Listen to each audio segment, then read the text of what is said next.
ಎಲ್ಲರಿಗೂ ನಮಸ್ಕಾರ. Welcome back to my channel. ನೀವು ನೋಡ್ತಾ ಇದ್ದೀರಾ ಸೂಪರ್ ಕಿಚನ್ ಕನ್ನಡ ಚಾನಲ್. ಇವತ್ತಿನ ವಿಡಿಯೋದಲ್ಲಿ ಸರಿಯಾದ ವಿಧಾನದಲ್ಲಿ ಫುಲ್ಕವನ್ನು ಹೇಗೆ ಮಾಡ್ಕೊಳ್ಬೋದು ಅಂತ ಸ್ಟೆಪ್ ಬೈ ಸ್ಟೆಪ್ ಮಾಡಿ ತೋರಿಸ್ತಾ ಇದ್ದೀನಿ. ಕೆಲವೊಂದು ಟಿಪ್ಸ್ಗಳೊಂದಿಗೆ ಮಾಡ್ತಾ ಹೋಗ್ತೀನಿ. ವಿಡಿಯೋನ ಎಲ್ಲೂ ಸ್ಕಿಪ್ ಮಾಡದೆ ನೋಡ್ತಾ ಬನ್ನಿ.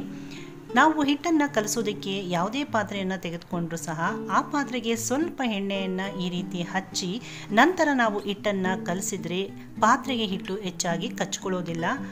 ಇದರಿಂದ ನಮಗೆ ಪಾತ್ರೆಯನ್ನು ತೊಳೆಯೋದಕ್ಕೆ ಬಹಳನೇ ಸುಲಭವಾಗುತ್ತೆ. ಈಗ ನಾನು ಫುಲ್ಕಾಗೆ 2 ಕಪ್ನಷ್ಟು ನಾನಿಲ್ಲಿ ಗೋಧಿ ಹಿಟ್ಟನ್ನು ತೆಗೆದುಕೊಂಡಿದ್ದೀನಿ. ಅದಕ್ಕೆ ರುಚಿಗೆ ಸ್ವಲ್ಪ ಉಪ್ಪನ್ನು ಸೇರಿಸ್ಕೊಂಡು ನಂತರ ಇದನ್ನು ಕೈಯಿಂದ ನೀಟಾಗಿ ಮಿಕ್ಸ್ ಮಾಡ್ಕೊಳ್ಬೇಕು. ಈ ಹಿಟ್ಟನ್ನು ನಾವು ಉಗುರು ಬೆಚ್ಚಗಿನ ನೀರಿನಿಂದ ನಾವು ಕಲಿಸ್ಕೊಳ್ಬೇಕಾಗತ್ತೆ. ಹಿಟ್ಟಿಗೆ ನೀರನ್ನು ಸ್ವಲ್ಪನೇ ಸೇರಿಸ್ಕೊಳ್ತಾ ಕಲಿಸ್ಕೊಳ್ಳೋಣ. ನಾವು ಮೊದಲಿಗೆ ಜಾಸ್ತಿ ನೀರನ್ನು ಹಾಕ್ಕೊಂಡ್ರೆ ತೆಳುವಾಗಿ ಹೋಗುತ್ತೆ. ತೆಳುವಾದರೆ ನಮಗೆ ಫುಲ್ಕವನ್ನು ಮಾಡೋದಕ್ಕೆ ಆಗೋದಿಲ್ಲ, ಫುಲ್ಕ ಉಬ್ಬಿ ಕೂಡ ಬರೋದಿಲ್ಲ. ಹೀಗೆ ನೋಡ್ಕೊಳ್ತಾ ಸ್ವಲ್ಪನೇ ನೀರನ್ನು ಸೇರಿಸ್ಕೊಂಡು ನೋಡಿ ಹಿಟ್ಟನ್ನು ನಾವು ಈ ಹದದಲ್ಲಿ ಕಲಿಸ್ಕೊಳ್ಬೇಕಾಗತ್ತೆ. ನೋಡಿ, ನಾವು ಎಣ್ಣೆಯನ್ನು ಹಚ್ಚಿದ್ರಿಂದ ಪಾತ್ರೆಗೆ ಹಿಟ್ಟು ಸ್ವಲ್ಪವೂ ಕೂಡ ಕಚ್ಕೊಂಡಿಲ್ಲ. ಈಗ ಇದರ ಮೇಲ್ಭಾಗದಲ್ಲಿ ಸ್ವಲ್ಪ ಎಣ್ಣೆಯನ್ನು ಹಾಕಿ ನಾವು ನೀಟಾಗಿ ಮಿಕ್ಸ್ ಮಾಡಿ ಇದನ್ನು ನಾವು 20 ನಿಮಿಷಗಳ ಕಾಲ ರೆಸ್ಟ್ ಮಾಡೋದಕ್ಕೆ ಒಂದು ಕಾಟನ್ ಬಟ್ಟೆಯನ್ನು ಮುಚ್ಚಿ ಬಿಟ್ಬೇಡ. ಈಗ 20 ನಿಮಿಷ ಆಗಿದೆ. ಹಿಟ್ಟು ಕೂಡ ಚೆನ್ನಾಗಿ ಹರಳಿ ತುಂಬ ಸಾಫ್ಟಾಗಿ ಬಂದಿದೆ.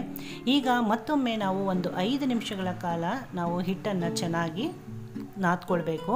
ಈ ರೀತಿ ನಾದೋದ್ರಿಂದ ನಮಗೆ ಫುಲ್ಕ ತುಂಬಾ ಸಾಫ್ಟಾಗಿ ಬರುತ್ತೆ, ಹಾಗೆ ತುಂಬ ಚೆನ್ನಾಗಿ ಉಬ್ಬಿ ಬರುತ್ತೆ.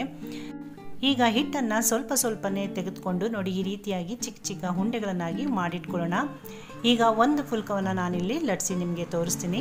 ಸ್ವಲ್ಪ ಡ್ರೈ ಹಿಟ್ಟನ್ನು ತೆಗೆದುಕೊಂಡು ನಾವು ಹಗುರವಾಗಿ ಇದನ್ನು ಲಟ್ಟಿಸ್ಕೊಳ್ತಾ ಹೋಗಬೇಕು. ಇದು ಮಧ್ಯಭಾಗದಲ್ಲಿ ತೆಳುವಾಗಿ ಸುತ್ತಲೂ ಮಂದವಾದರೆ ಫುಲ್ಕ ಚೆನ್ನಾಗಿ ಬರೋದಿಲ್ಲ. ಇದು ಪೂರ್ತಿಯಾಗಿ ಒಂದೇ ಸಮನಾಗಿ ನಾವು ಇದನ್ನು ಲಟ್ಟಿಸ್ಕೊಳ್ಬೇಕಾಗತ್ತೆ.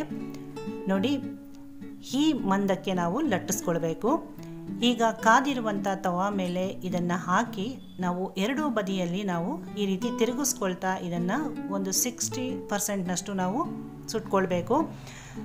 ನಂತರ ನಾವು ಸ್ಟವನ್ನು ಐ ಫ್ಲೇಮ್ನಲ್ಲಿ ಇಟ್ಕೊಂಡು ಇದನ್ನು ಫ್ಲೇಮ್ ಮೇಲೆ ಇಟ್ಟರೆ ನೋಡಿ ಈ ರೀತಿ ಬಲೂನ್ ರೀತಿಯಲ್ಲಿ ನಮಗೆ ಫುಲ್ಕ ಉಬ್ಬಿ ಬರ್ತವೆ. ಬಹಳ ಚೆನ್ನಾಗಿ ಇದು ಉಬ್ಬಿ ಬರುತ್ತೆ. ಇಷ್ಟ ಆದರೆ ನಮಗೆ ಫುಲ್ಕ ಸರ್ವ್ ಮಾಡೋದಕ್ಕೆ ರೆಡಿ ಆಗುತ್ತೆ. ಈಗ ಇದನ್ನು ನಾನಿಲ್ಲಿ ಒಂದು ಕಾಟನ್ ಬಟ್ಟೆ ಮೇಲೆ ಹಾಕ್ಕೊಳ್ತಾ ಇದ್ದೀನಿ. ಈಗ ಅದೇ ರೀತಿ ಮತ್ತೊಂದು ಫುಲ್ಕವನ್ನು ನಾನಿಲ್ಲಿ ಲಟ್ಸಿ ತೋರಿಸ್ತೀನಿ. ನೀವು ಮಾಡಿದ ನಂತರ ಫುಲ್ಕವನ್ನು ಕಾಟನ್ ಬಟ್ಟೆ ಮೇಲೆ ಹಾಕ್ಕೊಂಡ್ರೆ ಅದರಲ್ಲಿರುವಂಥ ಆವಿ ಎಲ್ಲವನ್ನು ಬಟ್ಟೆ ಚೆನ್ನಾಗಿ ಅಬ್ಸರ್ವ್ ಮಾಡ್ಕೊಳ್ಳೋದ್ರಿಂದ ಫುಲ್ಕ ನಮಗೆ ಫ್ರೆಶ್ ಆಗಿರುತ್ತೆ. ಈ ಫುಲ್ಕವನ್ನು ನಾವು ಯಾವುದೇ ಗ್ರೇವಿ ಜೊತೆ ಆಗಿರ್ಬೋದು ಅಥವಾ ಪಲ್ಯಗಳ ಜೊತೆನೂ ಕೂಡ ಸರ್ವ್ ಮಾಡ್ಕೋಬೋದು. ಹಾಗೆ ಇದ್ರ ಮೇಲೆ ಸ್ವಲ್ಪ ತುಪ್ಪವನ್ನು ಹಚ್ಕೊಂಡ್ರೆ ತುಂಬಾ ಟೇಸ್ಟಿಯಾಗಿರುತ್ತೆ. ಇದನ್ನು ನಾವು ಲಂಚ್ ಬಾಕ್ಸ್ಗಳಿಗೆ ಕೂಡ ಕ್ಯಾರಿ ಮಾಡ್ಬೋದು. ಸಂಜೆ ತನಕ ಈ ಫುಲ್ಕಗಳು ಸಾಫ್ಟಾಗಿ ಫ್ರೆಶ್ ಆಗಿಯೇ ಇರುತ್ತೆ. ಇಷ್ಟು ಸುಲಭವಾಗಿ ಸಾಫ್ಟಾಗಿ ಮಾಡ್ಕೊಳ್ಬೋದಾದಂಥ ಈ ಫುಲ್ಕ ರೆಸಿಪಿ ನಿಮಗೆಲ್ಲ ಇಷ್ಟ ಆಗಿದ್ರೆ ಒಂದು ಲೈಕ್ ಮಾಡಿ, ಶೇರ್ ಮಾಡಿ, ಹಾಗೆ ಕಮೆಂಟ್ ಮಾಡಿ. ಚಾನಲ್ಗೆ ಯಾರೆಲ್ಲ ಸಬ್ಸ್ಕ್ರೈಬ್ ಆಗಿಲ್ವೋ ಸಬ್ಸ್ಕ್ರೈಬ್ ಮಾಡ್ಕೊಳ್ಳಿ ಅಂತ ಹೇಳ್ತಾ ಮತ್ತೊಂದು ರೆಸಿಪಿಯೊಂದಿಗೆ ಭೇಟಿ ಆಗ್ತೀನಿ. ಅಲ್ಲಿ ತನಕ ಥ್ಯಾಂಕ್ ಯು.